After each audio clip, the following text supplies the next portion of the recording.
तर नमस्कार भावांनो, जय हिंद, जय शिवराय. आज आपण घेऊन आलेलो आहोत 25 तारखेचं म्हणजे 25/1/2026चं मॉक टेस्ट ॲनालिसिस. तर तुम्ही ह्या व्हिडिओची आतुरतेनं वाट बघत होते, मला माहीतच आहे. परंतु आज काही कारणास्तव थोडा व्हिडिओ सोडायला उशीर होत आहे.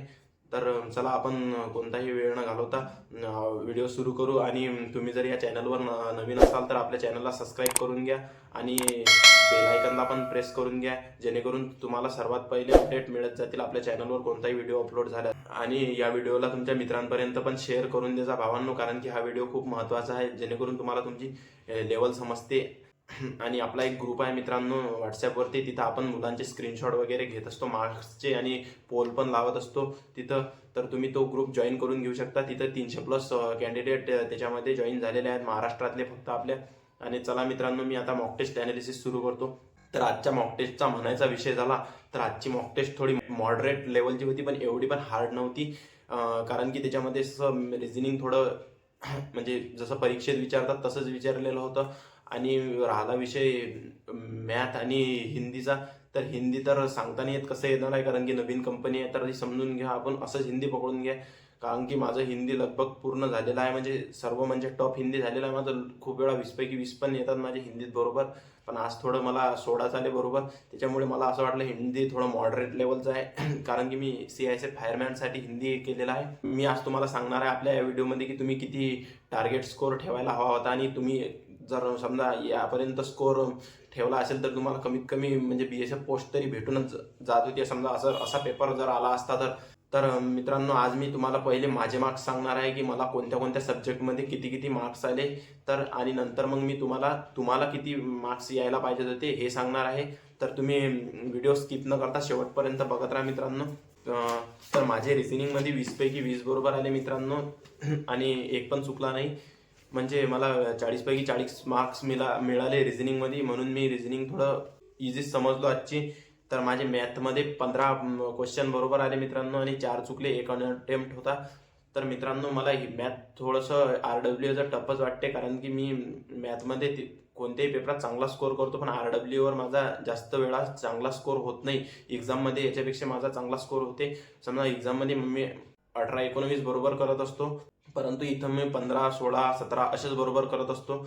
तर मॅथमध्ये काही विषय नाही आहे, मॅथ थोडं हार्डच आहे या RWAवरच्या टेस्टचं, कारण की दिल्ली पोलीस वगैरे सर्व पेपर दिलेले आहेत मी. तर त्याच्यावरून मला कळालं आहे की EDPT थोडं मॅथ इझी विचारते आणि रिझनिंग पण इझी विचारते. तर आज हिंदीमध्ये माझे 16 बरोबर आहेत आणि 4 चुकले मित्रांनो.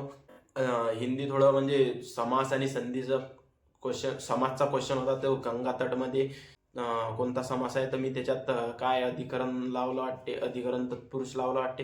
तत्पुरुष समास होता, पण तत्पुरुषचे पण त्याच्यात हे दिलेले होते मित्रांनो, म्हणून थोडा तर क्वेश्चन मला टिपिकल वाटला. त्याच्यामुळे तो क्वेश्चन मला असं वाटते की बरोबर पण असू शकते पण चुकू पण शकते, कारण की माझे 16 क्वेश्चन बरोबर आलेले आहेत. आणि त्याच्यात वाक्यशुद्धीचे 2-3 क्वेश्चन होते, वर्तनीचे पण, आणि त्याच्यामध्ये तेच आपले वीक टॉपिक आहेत. आणि त्याच्यामध्ये ते चुकले असतील तर समजून शकतो आपण की आपला स्कोर हिंदीत कमी आला असेल. तर माझे GS मध्ये 13 बरोबर आले मित्रांनो, आणि 7 चुकले. तर GS पण बरोबर आले आता, कारण की 13, 14, 15 असे माझे GS मध्ये बरोबर येत असतात. तर मी GS म्हणजे जास्त हे समजत नाही, कारण की GS मध्ये माझे बरोबरच आले. तर माझा स्कोर झाला मित्रांनो ऑल ओव्हर 124.25. तर मी आता तुम्हाला तुमचा स्कोर सांगणार आहे किती असायला पाहिजे होता, कारण की तुम्हाला हे पण जाणून घेणं महत्त्वाचं आहे की तुम्ही जर या स्कोरपेक्षा जास्त स्कोर करत असाल तर तुम्ही सेफ आहात, म्हणजे तुमची प्रॅक्टिस चांगली चालू आहे. आणि कमी जर स्कोर असेल तर तुम्हाला खूप काही मेहनत करायची जरूरत आहे एका महिन्यामध्ये. तर मित्रांनो, व्हिडिओ पुढे चालू करण्याच्या अगोदर मी तुम्हाला एक विषय सांगतो. आपला पेड ग्रुप आहे मित्रांनो, जिथं आज मी ऑफर लावलेली आहे. फक्त 30 रुपयामध्ये तुम्हाला 6 महिने करंट अफेअर्स प्लस आता MTSचे जे पेपर होणार आहेत मित्रांनो, त्याचे अँसर की प्रोव्हाइड करीन, जेणेकरून तुम्ही त्याच्या मॅथची प्रॅक्टिस करून घेसाल. आणि तसंच मॅथ विचारणार आहेत, कारण की MTS आणि GDचं लगभग सेमच मॅथ असते. आणि तिथं मी GSचे क्वेश्चन पण प्रोव्हाइड करणार, तसेच मी इम्पॉर्टंट नोट्स पण तिथं देत असतो. आणि तुम्ही फक्त 30 रुपयामध्ये त्या ग्रुपमध्ये 6 महिन्यासाठी जॉईन होऊ शकता मित्रांनो. तर 30 रुपये की तुमच्यासाठी मोठी गोष्ट नाही आहे मित्रांनो, कारण की 30 रुपयाचा काय नाश्ता करतो मित्रांनो आपण, असेच पैसे वाया गमावतो. आणि मला इथली टायपिंग आणि एवढं मेहनत घेऊन मी समजा तुम्हाला प्रोव्हाइड करतो सर्व. तर मी 30 रुपये की जास्त घेत नाही आहे मित्रांनो त्याचे. आणि तुम्हाला जर समजा त्या ग्रुपमध्ये ॲड व्हायचं असेल तर खाली दिलेल्या नंबरवरती तुम्ही मला व्हॉट्सअपवरती मेसेज करा आणि 30 रुपये पेमेंट केल्याचा स्क्रीनशॉट शेअर करा. मी लगेच तुम्हाला आपल्या ग्रुपमध्ये ॲड करून देईन. तर चला मित्रांनो, मी तुम्हाला सांगतो तुमचा स्कोअर किती असायला पाहिजे होता. तर तुमचे रिझनिंगमध्ये 18 ते 19 जर बरोबर असतील, काही जणांचे 20 पैकी 20 पण आले, पण तुमचे जर 18 ते 19 पण असतील आज बरोबर, तर तुम्ही एक रिझनिंगमध्ये चांगला स्कोअर करत आहात. आणि तुमचे मॅथमध्ये जर 14 ते 15 क्वेश्चन बरोबर आहेत, तर तुम्ही म्हणजे चांगला स्कोअर करत आहात. कारण की इथं जर तुमचे 14-15 बरोबर येत असतील, तर ऑब्विसली तिथं पेपरमध्ये तुम्ही स्कोअर म्हणजे 17 ते 18, 19 पर्यंत पण जाऊ शकता. कारण की मी खूप वेळा 20 पैकी 20 पण घेतलेले आहेत आणि इथं माझे 14 ते 15 किंवा 17-18 पर्यंत पण जातात. RWAच्या मॉक टेस्टमध्ये समजा डिपेंड करते ते कोणत्या दिवशी आपले लक कसे आहेत आणि क्वेश्चन कसे येत आहेत. तर हिंदीमध्ये मित्रांनो तुमचे 15, 16 किंवा 17 बरोबर असतील क्वेश्चन, तर तुम्ही म्हणजे एकदम चांगला स्कोअर करत आहात.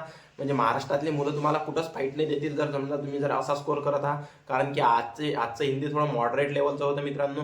राहिला विषय तुमचा जीएसचा, तर जीएसमध्ये तुम्ही 10 किंवा 11 क्वेश्चन जर बरोबर करत असाल, तर तुम्ही एकदम म्हणजे चांगला स्कोअर करत आहात मित्रांनो. आणि ऑल ओव्हर सांगतो मित्रांनो तुम्हाला तुमचा स्कोअर किती बनायला पाहिजे होता, जेणेकरून तुम्ही म्हणजे कॉम्पिटिशनमध्ये आहात तुम्हाला समजेल. तुम्ही जर समजा 113 ते 115 पर्यंत, मी फिजिकलची गोष्ट नाही करत राहील मित्रांनो, मी फायनल सिलेक्शनची अशा टेस्टमध्ये फिजिकल 90 किंवा 95 जाणार मित्रांनो, पण मी फायनल सिलेक्शनची गोष्ट करतो. 100 पण जाऊ शकते अशा पेपरमध्ये फिजिकलची लिस्ट, पण मी फायनल सिलेक्शनची गोष्ट करत आहे मित्रांनो. तुम्ही फायनल सिलेक्शन 113 ते 115च्या जर मधात तुम्हाला मार्क्स असतील, तर तुम्ही एका चांगल्या पोस्टचे हकदार होऊ शकता मित्रांनो. अशा पेपरमध्ये तुम्ही 113 ते 115चं टार्गेट ठेवायलाच पाहिजे. तर मी सांगतो मित्रांनो आज तुम्हाला की जीके, जीएस आणि इतर सब्जेक्ट कसे विचारले होते. तर रिझनिंग इझी टू मॉडरेट लेवलचं होतं मित्रांनो. म्हणजे जीएसमध्ये एवढं काही हार्ड नव्हतं. तर दुसरा विषय आला जीएसचा. जीएस थोडं मॉडरेट लेवलचं होतं मित्रांनो, कारण की जीएसमध्ये मला 4-5 क्वेश्चन थोडे म्हणजे असे लय हार्ड वाटले. तर त्याच्यामुळे जीएसला मी मॉडरेट कॅटेगरीमध्ये ठेवलेलं आहे. आणि मॅथ थोडं मॉडरेट टू हार्ड लेवलचं होतं मित्रांनो. काय माहीत हे RW वरती असं मॅथ का टाकतात, कारण की म्हणजे मॅथ ज्यांचं चांगलं झालेलं आहे त्यांना काही एवढं हार्ड नाही, पण समजा बाकी मुलांचा पण विचार सांगत आहे मित्रांनो मी. जसं की काही काही मुलांचे 4, 5, 7 मला खूप मुलं स्क्रीनशॉट शेअर करतात, सर मॅथसाठी सांगा, मॅथसाठी सांगा. म्हणजे असं मॅथ पण विचारत नाही आहेत पेपरामध्ये. तुम्ही म्हणजे भिवून जाऊ नका मित्रांनो की बा आपल्या मॅथमध्ये इथं कमी येत आहेत, तर आपला स्कोअर लस कमी होत आहे. तिथं याच्यापेक्षा इझीच मॅथ विचारणार आहेत आणि तिथं याच्यापेक्षा तुमचे 4-5 क्वेश्चन ऑल ओव्हर शिल्लकच बरोबर येतील. बघा मित्रांनो तुम्ही. तर तुम्हाला हिंदी सांगतो मित्रांनो, हिंदी मॉडरेट टू हार्ड लेवलचं होतं आज. कारण की हिंदीमध्ये काही काही मुलं 15 वरच अडकले आणि काही काही 16-17 पर्यंत पण गेले. तर मॅथ थोडा मॉडरेट लेवलचा ठेवलेला आहे मित्रांनो. आपल्या हिंदी थोडं मॉडरेट टू हार्ड लेवलमध्ये ठेवलेलं आहे मित्रांनो मी. तर तुम्ही आपल्या चॅनलवर नवीन असाल तर आपल्या चॅनलला सबस्क्राईब करायला विसरू नका आणि आपल्या व्हिडिओला लाईक करा मित्रांनो. आणि तुम्ही कोणत्या जिल्ह्यातून आहात आणि तुमचा स्कोअर किती आहे हे कमेंट बॉक्समध्ये सांगायला विसरू नका. तसेच तुमचे सब्जेक्ट वाईज मार्क्स पण टाका, कारण की इतर मुलांना पण समजेल की आपण काय केलं पाहिजे आणि मुलांना किती मार्क्स पडत आहेत आणि आपल्याला का कमी पडत आहेत. आणि तुम्हाला पण तुमची पोझिशन समजेल की आपली पोझिशन काय चालत आहे. आणि आपल्या ग्रुपवरती सर्व महाराष्ट्रातलेच मुलं आहेत आणि आपल्या चॅनलवरती सर्व महाराष्ट्रातलीच मुलं आहेत. तर त्याच्यामुळे तुम्हाला तुमचं कॉम्पिटिशनमध्ये कुठे आहात तुम्ही ते सर्व समजून जाते.